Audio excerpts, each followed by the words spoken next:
সবথেকে গুরুত্বপূর্ণ ক্লাস হচ্ছে ত্রিকোণমিতির মান কিভাবে মনে রাখবেন ভাই। আমরা যারা নবম দশম শ্রেণীতে আছি বা এসএসসি পরীক্ষা দিব তাদের কাছে সবথেকে কঠিন মনে হয়, সবথেকে কঠিন একটি বিষয় অনুশীলনী ৯ বা অধ্যায় ৯ এর অনুশীলনী ৯.২ ভাই। ত্রিকোণমিতি অনুপাত মনে থাকলেও ত্রিকোণমিতির যে মান আছে এটা মনে থাকে না। কিভাবে? মনে করেন যে বলল যে sin 0 ডিগ্রি মান কত, sin 45 ডিগ্রি মান কত বা cos 45 ডিগ্রি মান কত, tan 60 ডিগ্রি মান কত। এই মানগুলো কি আমরা মনে থাকে না। মনে না থাকার কারণ থাকবে না। আজকে আমি শিখাবো কিভাবে মনে থাকবে।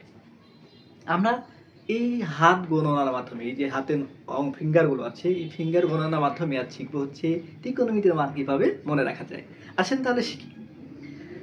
আমরা মনে করি এই যে আপনার হাত, এই হাতের এই যে আঙ্গুল, বৃদ্ধাঙ্গুলটা হচ্ছে 0 ডিগ্রি, তারপরেরটা হচ্ছে 30 ডিগ্রি, তারপরেরটা 45 ডিগ্রি, তারপরেরটা 60 ডিগ্রি, তারপরেরটা 90 ডিগ্রি। তার মানে আপনার বৃদ্ধাঙ্গুল হচ্ছে 0 ডিগ্রি, তারপরেরটা 30 ডিগ্রি, তারপরে 45 ডিগ্রি, তারপরে 60 ডিগ্রি। আর কনিষ্ঠ যে আঙ্গুল আছে, সর্বশেষ যে কনিষ্ঠ আঙ্গুল আছে, এই আঙ্গুলটা হচ্ছে 90 ডিগ্রি।